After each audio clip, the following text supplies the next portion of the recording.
Hey everyone, welcome back for another episode of the SysAdmin DOJO podcast. And hey, did you know that 1 out of 4 businesses, 25%, have said they have fallen victim to an email security breach?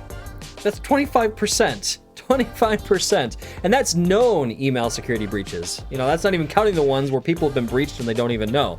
That's just one of the findings that, we found in a survey we did a little while ago on email security, where we're trying to get a feel of what kind of threats organizations have been facing, what kind of threats they've been dealing with, have they been breached, have they not been breached, what features are they using.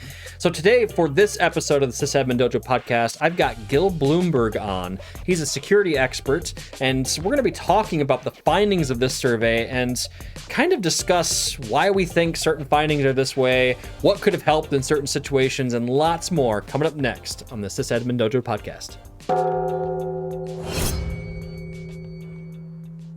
Well, everyone, welcome back for another episode of the SysAdmin DOJO podcast, the podcast designed to help you become the kick-ass system administrator within your organization.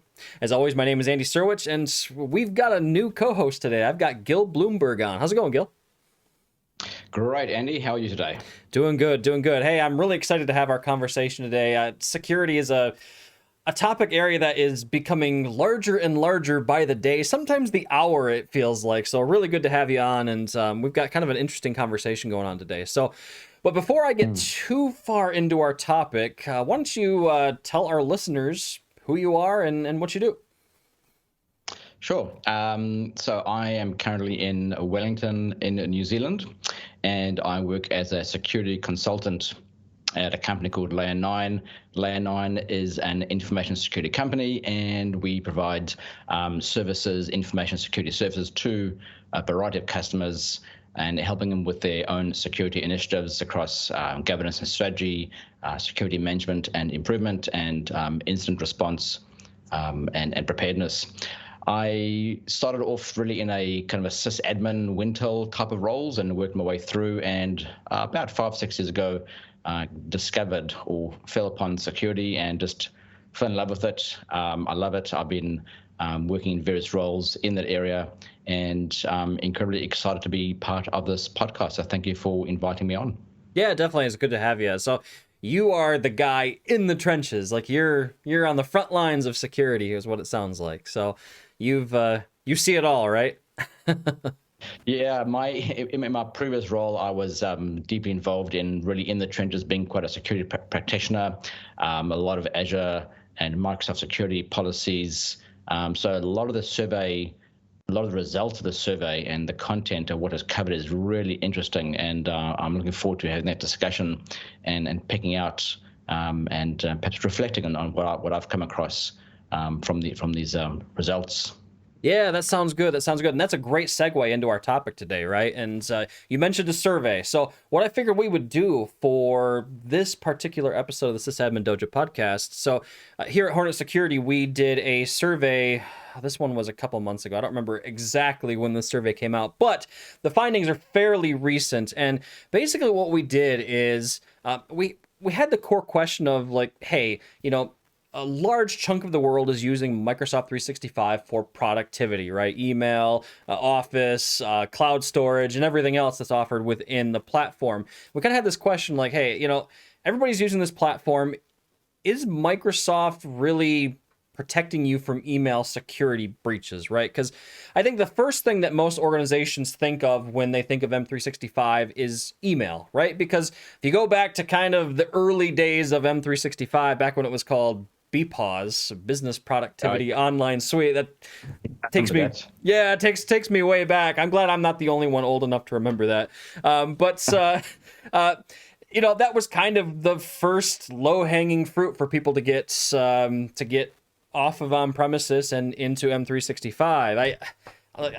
I remember back when I was in that place, like I couldn't get rid of my Exchange server fast enough. Like I was playing hot potato with that thing. Like I don't want to support this anymore. Here, you guys take it and we'll just consume email from the cloud, right? So, anyway, knowing that a large portion of the world utilizes M365 for email, we kind of want to do this survey to kind of get an idea of what people are running into from a security perspective in M365. So the survey I'm talking about, I'll be sure to link in the show notes below this video, might be to the side, depending on, what platform you're consuming this on, but that'll be the first link that I put in the notes. So you can take a look at the survey results and kind of see what we're talking about. But I want to jump down to the first point here, Gil, and it's kind of the very first graphic that's introduced on this page, and that is the fact that amongst those that we surveyed, we found that 1 in every 4 companies reported a known email security breach. So 25%, right?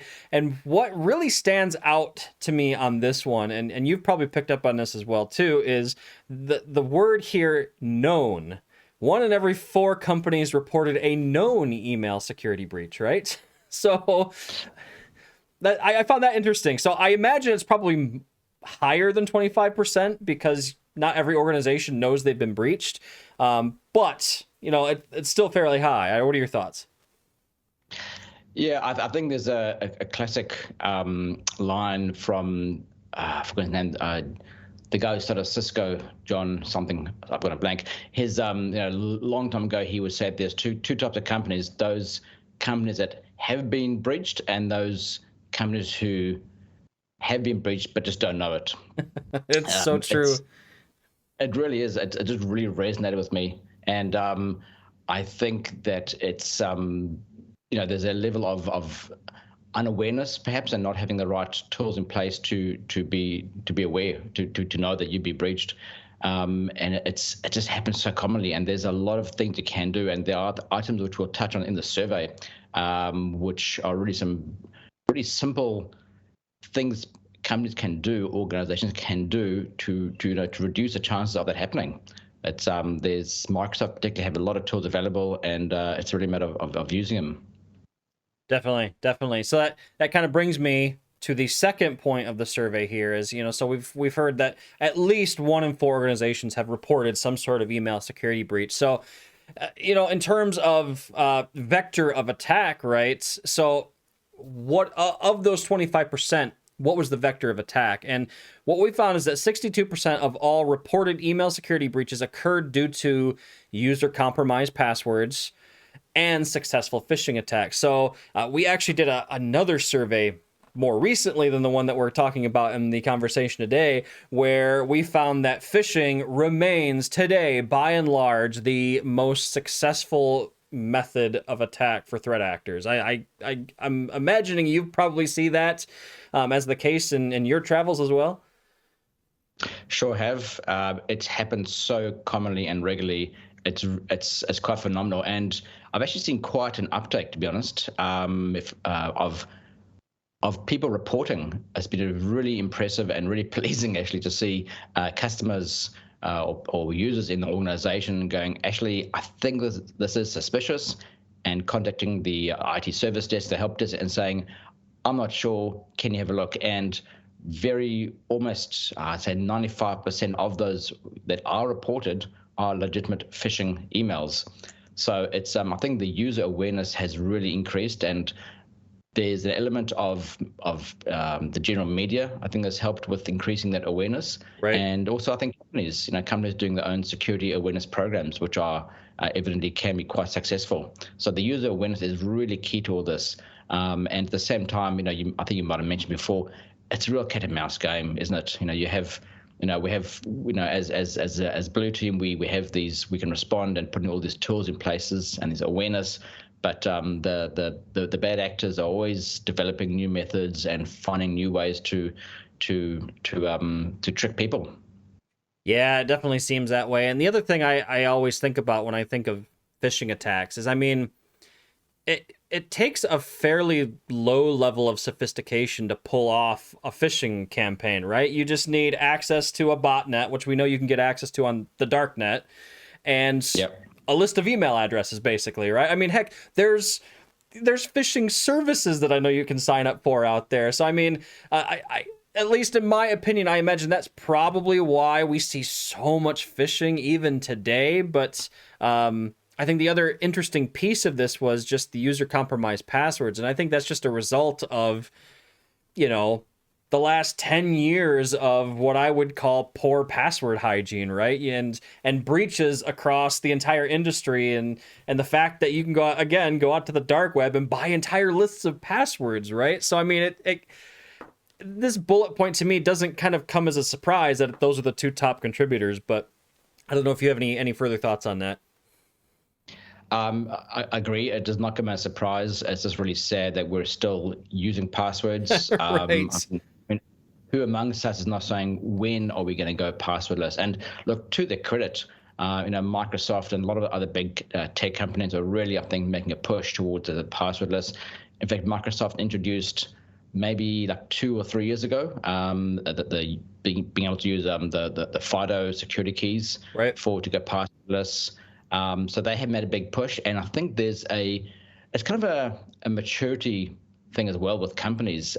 There's the initial concern, or like from the CIOs who go, wait, hang on, I need to give all my staff security keys. I have to train them, and there's a bit of a barrier, I think, which CIOs need to really think about and overcome, and think about the benefits. There's a time and a cost to implementing using the FIDO security keys or biometric. I mean, again, biometric is obviously really huge, been available for quite a long time with Windows Hello. Right. And I think you just, I think more of that is needed to protect passwords. And as I said, the number of breaches is really common. I think I was looking at before this, and I saw that a company called IronScale, and they've seen an 81% increase since 2020 in phishing attacks. That's huge. Yeah. So yeah, I think really the key is to go passwordless, and we just need to keep on that journey. And all of us, in this industry, need to really be pushing for that as much as we can. Definitely. Yeah. So it's funny. Speaking of passwords, that's a nice, kind of lead into the next bullet point here. So again, kind of looking from the start of the survey to the end, kind of taking this step by step. So we just talked about how phishing and compromised passwords are the leading vectors of attack, right? So the next thing that we asked as part of the survey was like, hey, of you out there that have said you've been breached, how many of you are using multi-factor authentication, right? Which at least in the circles that I'm in, a lot of people see MFA as being like the bare minimum security posture to put yourself in. Like if you have MFA available to you, just enable it, right? Because it makes things so much better, just that one thing. And what we found is that even today, there's a third of organizations that are not enabling MFA. And I'm sure there's a whole number of different reasons for that. I think the one most common that I've run into myself is that, well, kind of what you were saying with the FIDO keys is like, well, hey, my end users are going to get upset. That's one more thing that they have to worry about, and they just want to do their work, and it really seems like a culture thing in many organizations. Either the culture is so against security in the name of ease of use, they don't want to implement it, or the IT staff is too afraid to ask about whatever the reason, right? I think I was kind of shocked that 33% of organizations are still not using MFA today. And there's ways of making it easier, right? I mean, we're going to talk about conditional access here in a few minutes, which can help a lot. But I don't know. That one kind of shocked me. I was hoping to see at least that metric to be at least a little bit lower. How about you? Yeah, me too. That was really sorry. That's really shocking. It's maybe like 5 years ago, I might expect to, maybe 3 years ago, might expect to see a figure like that, only a third. But the evidence is absolutely clear, and you can check these results, and almost consistently, it is shown by different companies that using MFA reduces breaches by 99.9%. That's an incredibly high figure. Yeah, obviously. I believe it. But it really is, it's on all the top controls recommended by various organizations. You'll see that it's just the low-hanging fruit. And as I say, I absolutely agree. There is definitely a barrier, a concern, or a risk that perhaps the CIOs are concerned about is the making life more difficult for the users. But I think there's a simple risk-benefit analysis you just need to undertake, and Definitely. it could be a costing to a minor degree.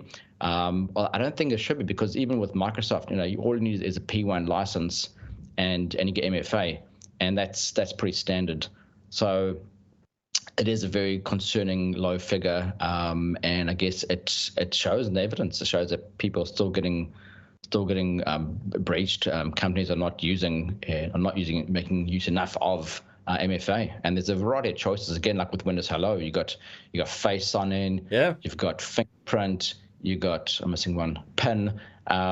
So there's I just don't think there's no excuse, frankly. Right. Yeah, and I mean, protect all of us. And I put myself in red team shoes on this one, right? Like, okay, maybe I've gotten a hold of somebody's username and password, and I've confirmed it works because it prompts me for that second factor, right? And, I would often argue that text message is, if I think of all the different various multi-factors, text message is probably, not that it's easy, but probably the easiest of all the choices to kind of work around, because you could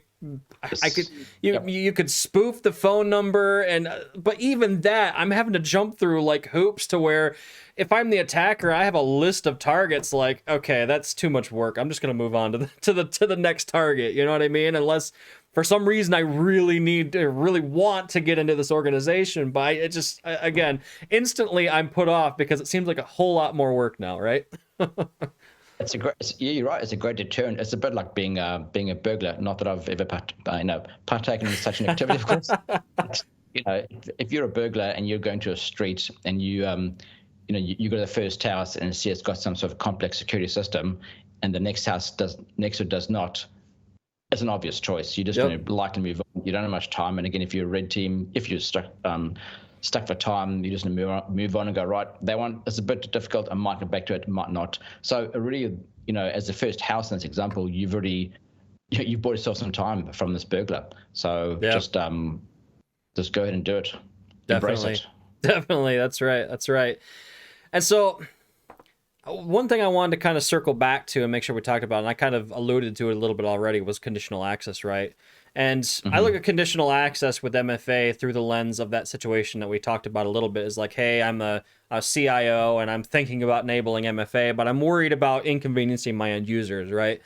That's where I can see conditional access being like a huge help, is with adoption, right? So if I'm in an organization that has a low tolerance for, extra MFA prompts or extra technical, I don't want to say roadblocks, they aren't really, but you know what I mean. The user gets prompt for an MFA key or whatever. Conditional access, just that one simple setting, conditional access, where you define a quote unquote safe network, right? And you say, hey, anybody logging in from this network, don't require MFA because we've deemed this location to be safe. It's a controlled space. Typically they're going to have, like, I don't know, for some reason I think of like a factory building. It's controlled access. There's no Wi-Fi that bleeds out into the parking lot. You've got some of those physical, those physical restrictions in place to where for an attacker to log in from that location and not get prompted by MFA is very remote, right? Not likely to happen because you've got those other physical safeguards in place to prevent them from doing that. So again, I mean, I guess you could be in a situation where, okay, maybe they gain access via a hole in your firewall or an exploit or some other way. But again, we're talking about more roadblocks in that situation, right? So I guess my point with conditional access is I see a lot of organizations can use that to help, lower the burden of enabling MFA across their entire user base. And what we actually found, getting to the metric here, is that of those organizations we found that actually use multi-factor authentication, only 55% are actually using conditional access along with it. I don't know, what have you seen in your travels, Gil? I have seen, actually, one organization I worked with, they made a really good use of conditional access to reduce the burden for their users, to the point that you were talking about before, Andy. in terms of how how conditional access can be used to reduce the pain of using MFA and when it's needed. This one organization that I worked with, they had designated quite a few conditional access policies, and one of those policies, actually two of the policies, were used to say, hey, right, if you are using a trusted device which is managed by the organization, and that could be a laptop or a phone, then you are safe, and you are not prompted for MFA. And that's and again, you sort of touch on the whole idea of defense in depth. So you mentioned the different layers of I think use a factory as example. So you have the layers of defense, and it's a risk benefit thing. You want to get people. You want to get them using the tools safely, and I think conditional access is an exceptionally good way to enable that. And in fact, coming up soon, small plug for Altaro. There's an article which will be coming up soon on the Altaro MSP Dojo, Microsoft 365 Dojo, about conditional access, which really goes into depth about that. So yeah, conditional access really underutilized, I suspect, certainly based on these results, and very powerful, and can certainly be a great tool to use to get MFA to uptake for MFA, and also making life easier for users. Definitely. I'm glad you mentioned that article. I'm looking forward to reading that one, and I'll be sure to put that in the show notes, again, below or to the side, depending on your platform, right? So be on the lookout for that.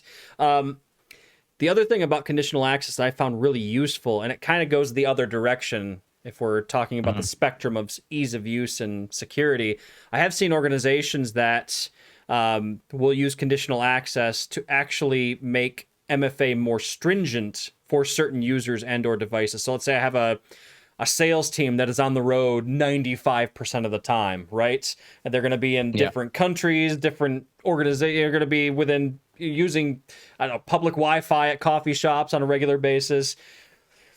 Using conditional access to say, hey, these users are a little bit more risky. We're going to require MFA more often because of that, right? So it's useful from that sense too. I wanted to make sure I at least mentioned that. So that's a good point. That's a good point. I guess I was talking about the other end of the spectrum is making life easier. Yep. But yeah, sorry. I was gonna say that's what I love about conditional access is depending on the need, it can fit both sides of that equation, right? Which is really nice. Yeah, like one of the policies I once was involved in setting up was an additional prompt for MFA if you're deemed to be in a risky country, and one of the options you can do is you can define a set of named locations, and these are countries. So if you have as a sales team who are traveling to a country which is slightly higher risk, you can say, right, if this person logs in from that country, boom, prompt them for MFA or require some other extra measure. Yep. So just to further go on what you mentioned before, really powerful, very scalable, and should definitely be used. Yeah, definitely. So we've talked a lot about MFA and phishing and passwords. I want to drill into a couple of other email security topics that, I don't know, I feel like these next two items are, I'm surprised I don't see them more often than I do. And the first one being digitally signed messages. The second one being just using encryption when sending email, right? So those were the next two things that we asked our respondents. And what we found is that 69% of respondents are not digitally signing messages, and then 58% of respondents are not using message encryption. And I guess with encryption specifically, a little bit more than half is probably makes sense, because I think most organizations today that are using email message encryption are probably organizations that need it, right? Maybe they have some sort of industry compliance requirement that says, hey, no unencrypted communications. I'm thinking, medical, high finance, Department of Defense type stuff, They're going to require that type of encryption. And I think at least what I've seen, and maybe your experience is the same or different. I think what I've seen as a roadblock for many organizations using encryption or not is historically doing email encryption has been difficult. I mean, even in M365, managing the certificates at scale can become troublesome. That's where this would be one of the situations where I would say a third party email security solution would be helpful. I don't like to I try not to plug our product on our show, because we try to be vendor agnostic, but we make encryption of email easy, whereas with just native tools it can be difficult sometimes, and I think that's might be why we don't see more people using it. But what have you run into, Gil, with message encryption in email? I think it's a bit of a scary thought for some people as far as how to do it. Right. And I think, and also in terms of what does it mean? Does that mean I won't be able to send email? So there's a bit of education around this as well, I think, for a lot of users. But what I think as a company is what we should be focusing on is don't need to, you don't need to tell your users that it is encrypted. They trust you, as I say, you being the IT or security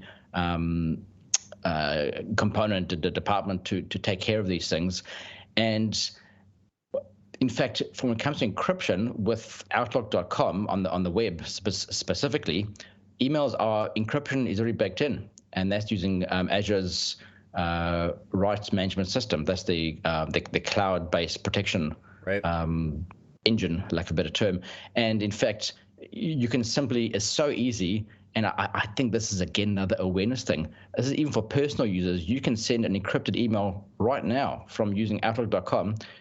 There's an option, I think it's called literally encrypt, a drop-down box, and encrypt, and boom, there you go. You've sent an encrypted message, zero touch. Well, one touch perhaps. One touch, right? And that message, one touch, and that's encrypted end to end as long as it is within another Outlook.com client or M365. So from that point of view, it's kind of already baked in. In terms of your certificates, you're using SMIME.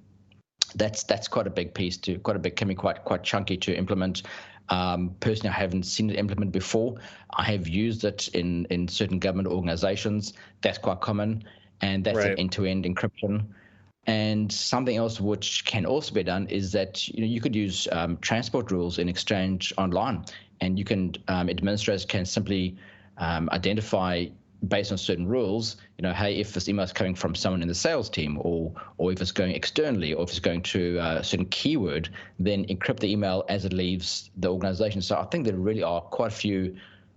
There are more tools available, and it's not as complicated as some people may think. And just one more plug again for Altaro, another article coming up, which deals exactly. Talks a lot about that, and it helps people understand the different encryption options available in Office 365. So I think that the options are there. It's a case of a bit of looking into it, and it can be used, and it's not that difficult. Right, definitely, yeah. So they do have those features baked in, I know, and again, I think one value that third parties bring. Again, I try not to plug our product on the podcast, but I think one advantage that third parties bring to the table, and Microsoft has kind of baked this into their ecosystem too, right?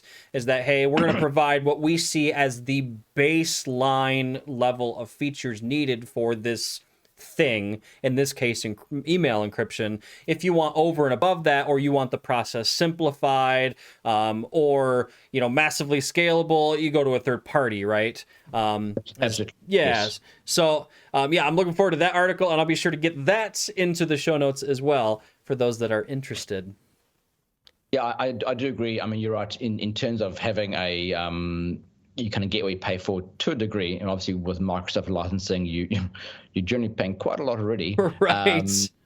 And you're getting a baked-in version, but certainly there are definitely a lot of tools out there, and which probably provide a bit more of a centralized, managed method of doing the encryption. So, but you know what? That's exactly it. There are options. You can use your baked-in Microsoft, or you can use other third-party tools, and they are there. It's just a case of really understanding your threat model and choosing what's best for your organization. Yeah, definitely. Definitely. All right.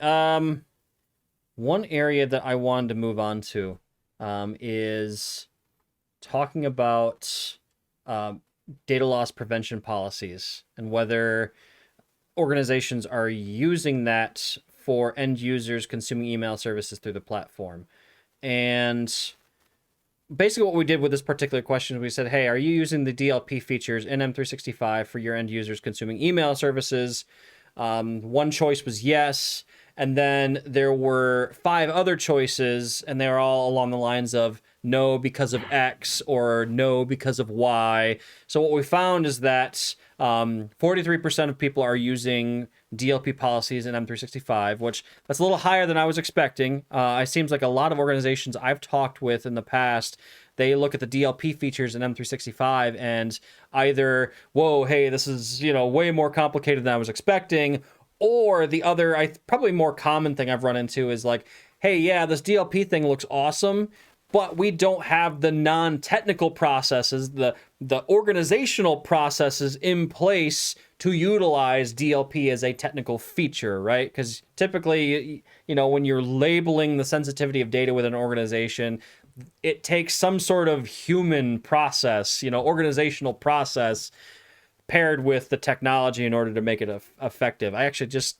saw, I was on a Reddit thread today where somebody we were having that conversation. So that's why it's top of mind for me. So, but along with the 43% that said, yeah, we're using DLP, what was really interesting here is that there's 23% of respondents that said no because we lack the knowledge to do so, basically. And I see this quite frequently with a lot of, not that DLP is overly advanced, but it's not what I would call one of the more commonly used security features. And I think a lot of people kind of get scared of those, what they see to be an advanced feature because of lack of knowledge. What have you seen, Gil, on your end? Much of what you have talked about as well in terms of the oh my gosh, this is too big for me to bite off. And as you said, the organizational will to actually implement. What I saw, and again, another customer was thinking about was about 2 to 3 years ago. We were talking to them. I was talking to them about using DLP, and they're like, "Oh, that sounds great. Yeah, this is a brilliant. I can totally see value in doing this." And I was like, "Okay, but this is what you have to do." And like, whoa, hang on. We have to spend how much time doing this? We don't have the resources. We don't have the right. The resources. And so again, and they didn't do anything for about, I don't know, a year or two, and they've only just recently begun using DLP policies. It is a big beast. They're not wrong, but there is a tremendous amount of documentation that Microsoft make available. There are, like any decent product, like many things out there, there are tons of YouTube videos, people doing walkthroughs.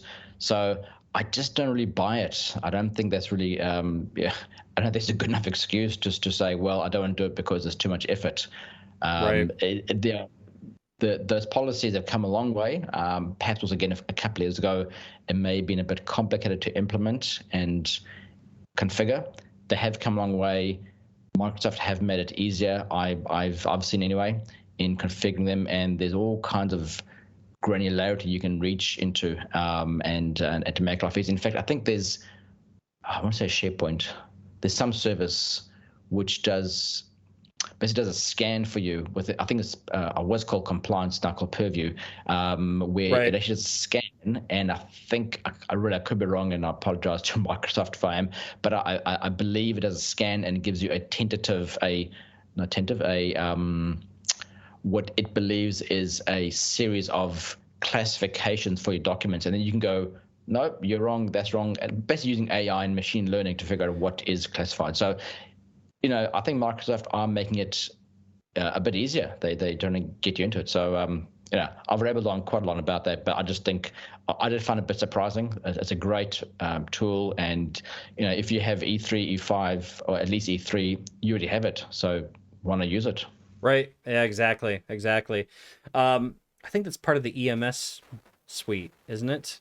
Is that EMS or is that I always forget what falls in EMS and what falls inside of that's Yeah. it's funny. We I, our good friends Paul Schnackenberg and we just did a an episode, and I'll link this in the show notes as well. We just did an episode about how complicated yes, I M365 thought I listened licensing to is.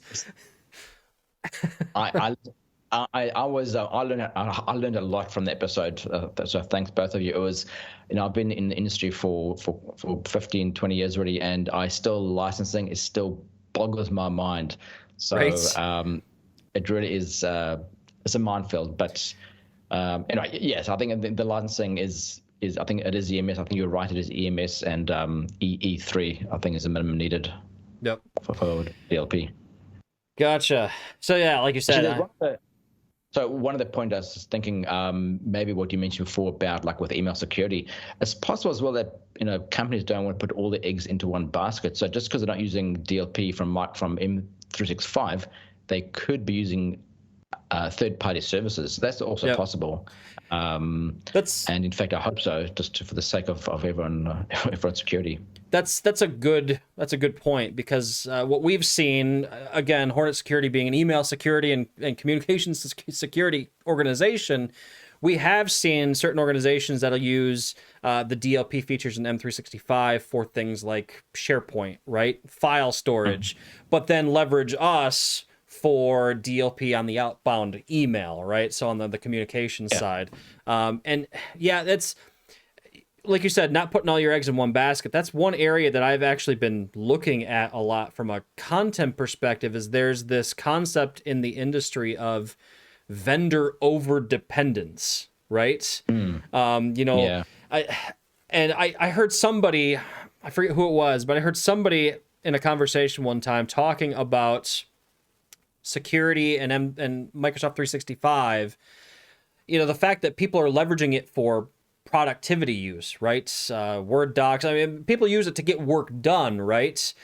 And somebody put it to me one time where like, hey, if I'm going to use M365 for security as well as productivity, that's like having the factory owner also be the inspector, right? There's a little bit of a conflict of interest in certain circles on that. I've seen some compliance people get a little worried about that just because, there's a conflict of interest, right? I mean, there's there's no getting around that. I can see that. That's a fair point. I think the whole discussion in and of itself to be had, but that is definitely a consideration. And yeah, no, it is worth. So I don't have any immediate thoughts other than just pondering about it in my head. Yeah, I know. I know that was. I know that one wasn't in our show notes, and I just kind of came to me as we were having this discussion. That's probably a whole podcast episode all by itself. But, I think it is, right? Yeah. So maybe that's a future episode topic there that I'll have to have you back on. But compliance is a very it's not a sexy topic. Let's be honest. Right. But there's a lot to it, and I think there's definitely enough meat to wrap an entire podcast around that. So I'll leave it to you. You're the expert in the podcast area, but I think that there's definitely enough audience who would like to consume that sort of information. Definitely. Well, I know we're getting close to our time on this particular episode, and there's a couple other statistics that we haven't gotten through. I think we've covered a lot of the more interesting ones. The one that I wanted to make sure that we covered specifically before we wrap things up is if I go all the way down to almost the bottom of the findings here, and that is company size. So those organizations that reported breaches, we asked, hey, what is the size of your organization on employee count? The choices we gave were 1 to 50 employees, 51 to 200, 201 to 500, 501 to 1,000, and then 1,001 plus employees, right? And what was really interesting to me about this particular data point was the fact that, those organizations that are what I would consider to be medium-sized organizations, they're getting targeted most often. But by and large, nobody is immune here. There's not any one demographic here that can say we're not being targeted at all, right? Yeah. That is interesting. I guess it's I think there's touch on in the survey that once the employee count exceeds 1,000, those breaches decrease to 17%. So it's I guess it's evidently seen as an easier target for attackers to go for the Right. medium size. And I was thinking about that, and I guess there's probably a few things there. One could be, well, perhaps most likely is there's more budget, bigger company, bigger budget, and then you get, in terms of economies of scale, you can deploy. You can probably start using a SOC. You can have a bigger awareness program. And so when you take all those things into account with the larger companies, you have a larger focus on security. And so that's, to me, that is likely why. I haven't looked into anything more into, but that's just purely my thoughts on why that is. Bigger company, bigger budget, and more focus on security. Yeah, definitely. That's kind of where I arrived at as well. And I look at the 200 to 1,000 employee range. That was where we saw the most attacks in our survey findings. And I have to believe that's because those organizations aren't so large that, like you said, they have the resources to really attack security hard, but they're large enough to where it's a decent sized payday for the attacker if they're successful, right? So, I mean, yeah, that's kind of the same place I ended up at. So, and interestingly, sorry, Randy. Yeah, go ahead. I was going to say, just thinking about, if you think of LinkedIn, right?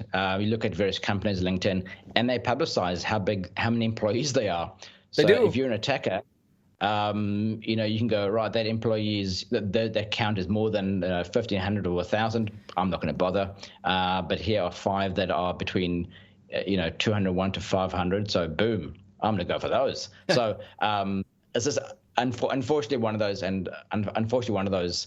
byproducts that LinkedIn makes available for attackers. Right, exactly. Well, Gil, is there before we wrap up, is there any data point we didn't cover that you felt particularly strongly about, or do we get to the ones that you wanted to cover? I think we really covered most of them that were of particular interest. I'm just having a quick look through some of those results. And there was one of the results about when the question was, what email security features are you licensing inside of Microsoft 365 platform today? And only 50.4% are using Exchange Online Protection. Which is kind of funny, right? Because everybody gets Exchange Online Protection. Even if you're what is it, the Exchange Online Plan 1, I think is what it's called. It's literally just a mailbox. You're still getting EOP. Yes. Yeah. So look, I know we're short on time, so I won't go into anything, but that was a surprise. That was, and as you just said, you get it. Why would you not use it? Yeah. Even if you use it along with something else. And it could be a case of a couple of years ago, maybe it wasn't as mature as it is now, EOP, and now it really is a mature product. There is but like conditional access policies, is transport rules. You can do all kinds of funky things with transport rules, and you've got a myriad of other features available through EOP. But I just mentioned one of those there. So that was a surprising result, and a bit concerning too, actually. Yeah, definitely. Because I mean, like, if I don't know, if I put myself in the position of the system administrator again, like, I'm gonna use that at least, right? At least it's better than doing nothing, right? So yeah, that is kind of interesting. So, all right, well, I know we're about out of time, Gil. So I want to thank you for coming on the show and sharing your knowledge and your time. So it's really been great having you on. I'm going to hold you to coming back, and we're going to have a conversation about compliance at some point, because that could be an interesting one. But in short, thank you for being here. It's been a pleasure. Thank you, Andy. Yeah, definitely. And those of you watching, be sure to check out our other educational content out on the dojo. It's just www.altero.com/dojo. And we've got all kinds of different stuff there. We got VMware content, Hyper-V content, Windows Server, M365, MSP and backup, and it's getting easier to say what we don't cover than what we do cover these days. So with that, I'm going to go ahead and sign us off for the day. Thanks again for watching, and we'll see you again for a future episode of the SysAdmin Dojo podcast. Have a good one.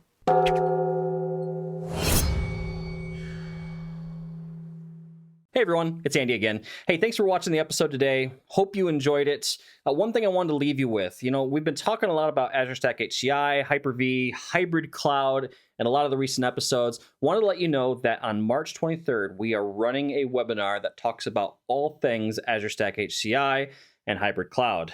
Now, you can register for that webinar by clicking on the link in the description of this episode. And if you're watching or listening to this episode after March 23rd, you can use that same link to watch the webinar on demand. So hope you enjoy it. Again, we hope to see you for a future episode of the podcast. Have a great day.